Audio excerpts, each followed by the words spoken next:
Shalom. First and foremost, I want to give all praise to Yahweh, Ba'ashem Yahushai, Ba'ashem Rakakwadash. Double honors to the apostles, the bishops, and the elders of Great Millstone who rule well as well as teach well. And also peace and salutation to the hopeful elect of the nation of Israel, scattered throughout the four corners of the earth. And the title of this video is going to be, For the elect's sake, those days shall be shortened. Alright. And that's obviously quoting from Matthew the 24th chapter, which you can see I have here up on the screen. All right, quoting from Yahweh Shai. All right, because we clearly see, those of us that have ears to hear and eyes to see, as we measure the time diligently in itself, we clearly see that we're in the last days before the second coming rather of Hamashiach Yahushai, whom the world ignorantly calls Jesus Christ. Okay, and that the scripture speaks about in end time prophecy. There will be perilous times. All right, great famine, great death, great destruction, great great divisions. All right, sword, calamity, pestilence. All right, economic collapse. All right. All these things coming down the pipe in end time prophecy, so as we're, pretty much already witnessing these things on the earth already in these latter days, we know that it's only going to intensify more and more as we get closer and closer and closer to the day of the Lord coming back. All right. And so we that are the hopeful elect, we are exhorted in the scriptures, all right, by none other than Yahushua himself, to pray that these days be shortened. All right. This is Matthew chapter 24 and verse 21. This Yahushua speaking. For then shall be great tribulation, such as was not since the beginning of the world to this time, no, nor ever shall be. All right. And that's obviously speaking of, all right, this great tribulation. This is obviously speaking of Jacob's trouble that we read of in Jeremiah the 30th chapter in the 7th verse. Okay, there's going to be great tribulation taking place throughout the earth. All right, perplexity, as brothers, including myself, always like to go into. All right, when you read in Luke 21 verse 25, Yahweh spoke about distress of nations, perplexity. And as we always go into that word perplexity, it means what? To be in a lack of resources, to be at a loss of oneself, to not know which direction to turn. All right, so on and so forth. Okay, and why are people going to be in perplexity? Because there's going to be all types of food shortages and gas shortages, water shortages. Shortage of people's access to their daily essential needs. All right, like it says in 2nd Ezra 6, the storehouses shall be empty. All right, all these grocery stores. All right, these little grocery stores that people are used to going to around the corner to get this, that, and the third. All of that is going to be shut down, and people are going to be left in a state of perplexity. All right, and people are going to be going through much tribulation. All right. And then not to mention, of course, Esau coming down with great wrath upon, the planet Earth, putting people in the squeeze, financially, socially, mentally, politically. And of course, not to mention the great persecution upon the prophets of Yahweh Shema Shai.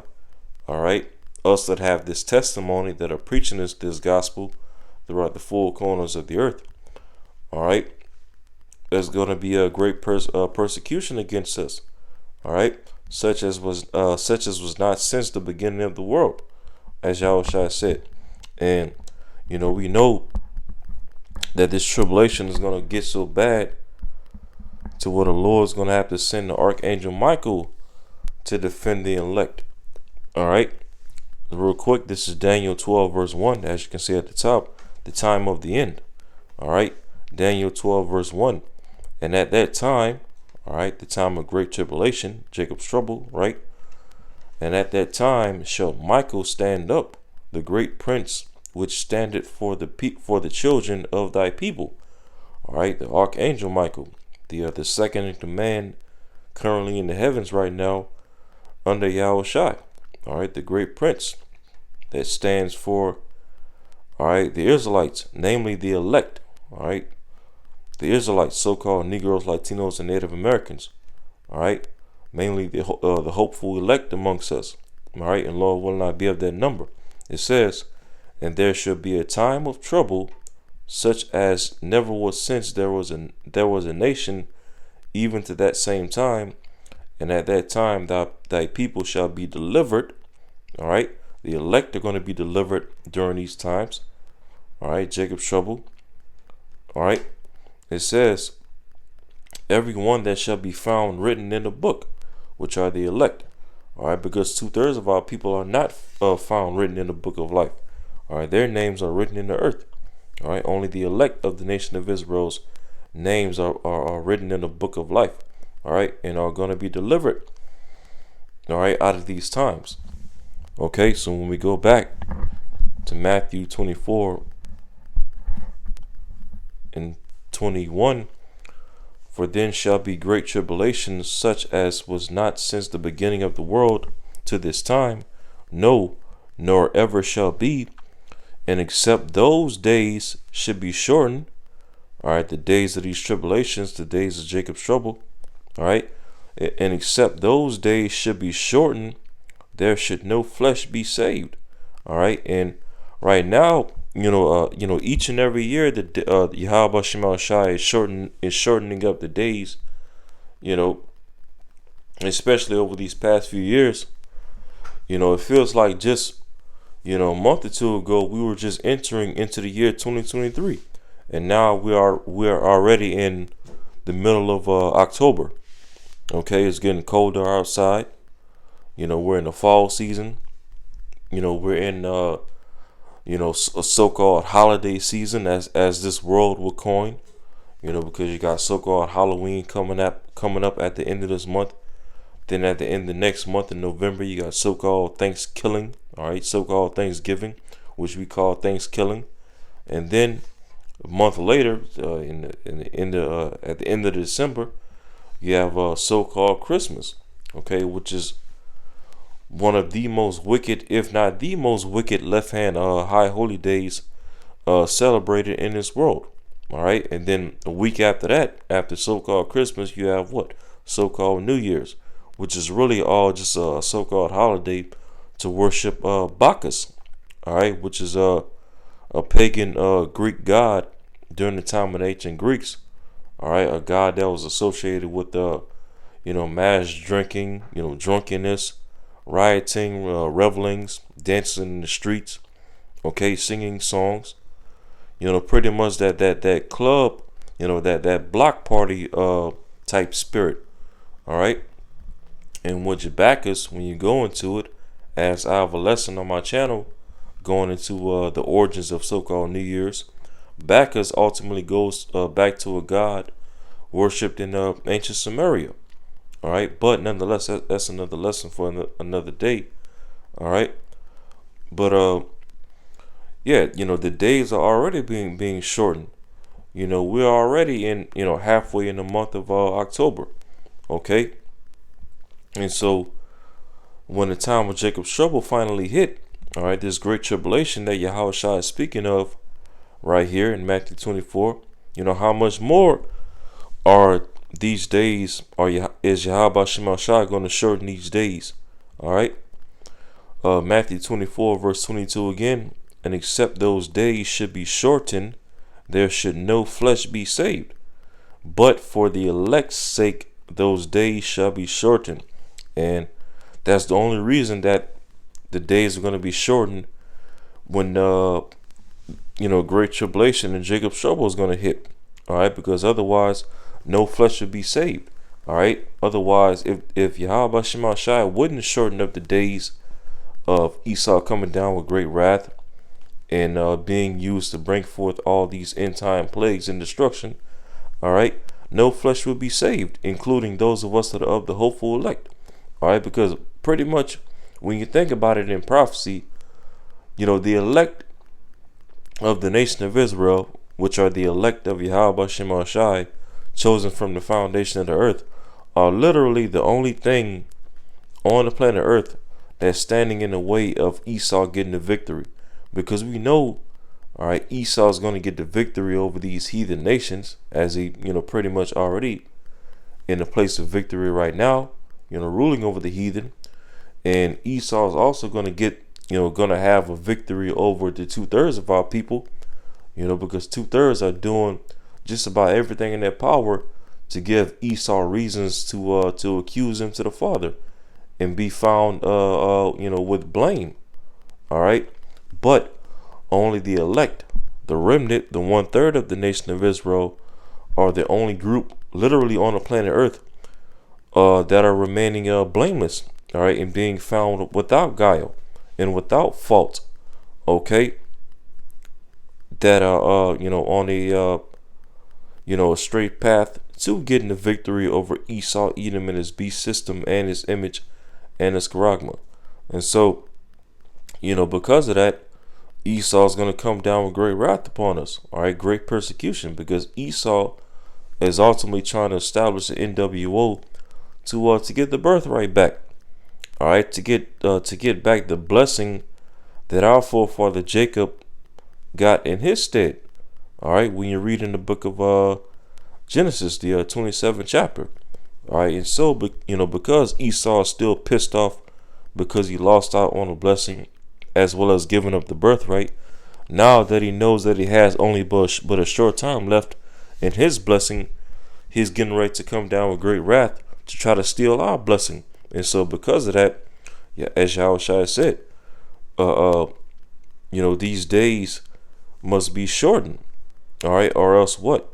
No flesh will be saved, including the elect's flesh, all right. But for the elect's sake, Yahweh Shem Shai is going to shorten up these days, okay, because of the way that this world is moving, all right. We that are the hopeful elect that have this testimony that preaches gospel, all right. This world, we won't be able to last much longer in this current world, given the direction that this world is going in, so by all means, we need the Lord to shorten up these days, for our sake, for our, well-being, because other than that, Esau would pretty much just kill us all off, so we need these days to be shortened. All right, let's go to second Ezra, the second chapter, and let's start at verse 10. Okay, it says, "Thus saith the Lord unto Ezra, tell my people that I will give them the kingdom of Jerusalem, which I have given unto Israel, which I would have given unto Israel." All right, and that's what we that are the hopeful elect are doing in these Saturdays. All right, those of us that preach this everlasting gospel, we go out throughout the four corners of the earth on the highways and the byways, week in and week out, to tell our people, all right, that the Lord is getting ready to give us a kingdom, all right, through his begotten Son, Yahushua. And only an elect of our people are going to take heed to that message and fully repent and fully convert to enter into the kingdom. All right. Yahushua said in Matthew the 10th chapter, verses 5-7, he told this to his 12 disciples, go not into the ways of the Gentiles, nor into any city of Samaria, but go rather to the lost sheep of the house of Israel, and tell them that the kingdom of heaven, and preach unto them the kingdom of heaven. Roughly paraphrasing it. That's Matthew 10, verses 5-7. So Yahweh Shem Shai told this message to Ezra and the rest of the prophets of the Old Testament. Yahushua also told this message to his 12 apostles going back 2,000 years ago. And that same message trickles on down to us that's of the hopeful elect in these outer days, to go out and preach to our people that the kingdom is getting ready to come. All right. So 2 Ezra 2 verse 10 again, thus saith the Lord unto Ezra, tell my people that I will give them the kingdom of Jerusalem, which I would have given unto Israel. Their glory also will I take unto me, and give these the everlasting tabernacles, which I have prepared for them. Yeah, and those everlasting tabernacles are the new bodies. All right, the new bodies promised unto us. All right, according to 1 Corinthians the 15th chapter, where the Apostle Paul speaks about how we have a terrestrial body, which is the earthly body, and a celestial body, which is a heavenly body. All right, and he also spoke of in that very same chapter, 1 Corinthians 15, about how, once the Lord delivers us, in a twinkling of an eye, we shall be changed. All right, the mortal shall put on immortality, the corruptible shall put on incorruption. All right, and that's talking about those new bodies, those immortal, indestructible, incorruptible bodies that we're going to receive when Yahushua comes back. All right, these everlasting tabernacles that we're reading of right here in 2 Ezra 2. All right, 2 Ezra 2 verse 11 again. Their glory also will I take unto me, and give these the everlasting tabernacles which I have prepared for them. Okay, verse 12. They shall have the tree of life for an ointment of sweet savor. All right, and a tree of life is talking about this knowledge and this wisdom, this understanding. Okay, once we get those new bodies, these everlasting tabernacles, as it says in the verse above, Yahweh Shema Shah is going to restore unto us, all right, fully the tree of life, which is this knowledge, this wisdom, this understanding. All right, because as a matter of fact, just to prove that,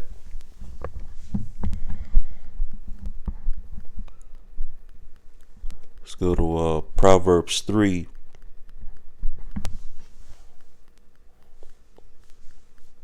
Proverbs 3 and 17. All right, this is speaking about wisdom, right? When you read above in this chapter. All right, real quick. Proverbs 3 verse 17.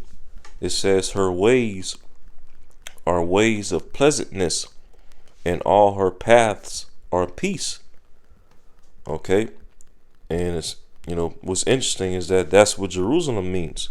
The city of Jerusalem. It means, city of peace, or teaching of peace.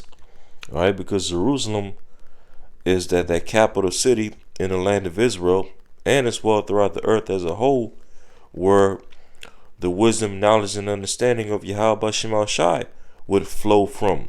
Okay, the teaching of peace.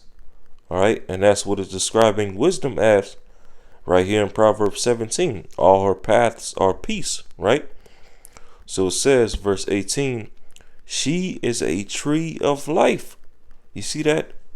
So wisdom is likened unto a tree of life. All right, verse 18 again. She is a tree of life to them that lay hold upon her, and happy is every one that retaineth her. Okay, so wisdom is described as a tree of life. All right, and that was that tree of life that we had in the beginning. All right, under Adam and the sons of God. All right, that tree of life, that wisdom and understanding and knowledge of Yahweh Shema Shai, that led to immortality. But of course, as the story goes, Adam fell and went off, and that legacy continued down to the sons of God, who fell off as well, and caused the Lord to bring forth a flood. All right, we fell under that first Adam. We went away from the tree of life under that first Adam, but now under the second Adam, which is Yahweh Shai, all right, we're being restored back to that tree of life, which starts with us receiving His knowledge and wisdom and understanding through the measure of the Holy Spirit that's been given unto us in these latter days. All right, and we're going to receive it fully when Yahweh Shai makes His second coming in His latter days. All right, to deliver us up and give us a new bodies, where we're going to fully have that tree of life. All right, the full wisdom and knowledge and understanding of Yahweh Shema Shai. All right, spiritual powers, knowing how we were created, knowing how the earth was created, okay, knowing how to fully take care of the earth and the creations of the Lord, all right, and being brought back to our first estate, okay, receiving that tree of life again. All right, so when we go back to 2 Ezra 2 and verse 12 again, it says, they shall have the tree of life for an ointment of sweet savor. Okay, it's talking about the elect. The elect of the nation of Israel are going to be the first fruits to enter back into this tree of life in the kingdom. All right, under Yahushua. It says, they shall neither labor nor be weary. Yeah, basically talking about the curses. We're no longer going to go into slavery. We're no longer gonna go off to be subject to slavery and captivity and things like that, and fines and payments and whatnot. Nor shall we be weary. All right, because we're gonna be in those new bodies. We're not gonna ever get hungry again. We're not gonna ever get thirsty again. We're not gonna ever get sick. We're not gonna ever get tired again. All right. We're gonna be immortal, indestructible, incorruptible beings, fashioned like unto Yahushua. It says, verse 13, go and ye shall receive. Pray for a few days unto you, that they may be shortened. The kingdom is already prepared for you. Watch. See that? So the Lord told Ezra right here, which, this same message trickles on down to us, that's of the hopeful elect in these latter days, to what? To pray for a few days. Hasten the day of the Lord. And hasten that these last days leading up to the day of Yahushua coming back may be shortened. All right, because the kingdom is already prepared for us. All we have to do is just, watch and pray and watch. Continue to be steadfast in the work of the Lord, this ministry. Continue to offer up the right sacrifice through the Spirit. Continue to stand stiffly for the name of Yahweh Shema Shai, as well as the testimony of Yahweh Shema Shai. And, just stay in the Spirit. Okay? Stay on fire. Stay in the Spirit. Watch and pray and watch. All right? So, Lord willing, this video is edifying. And until next time, Shalom.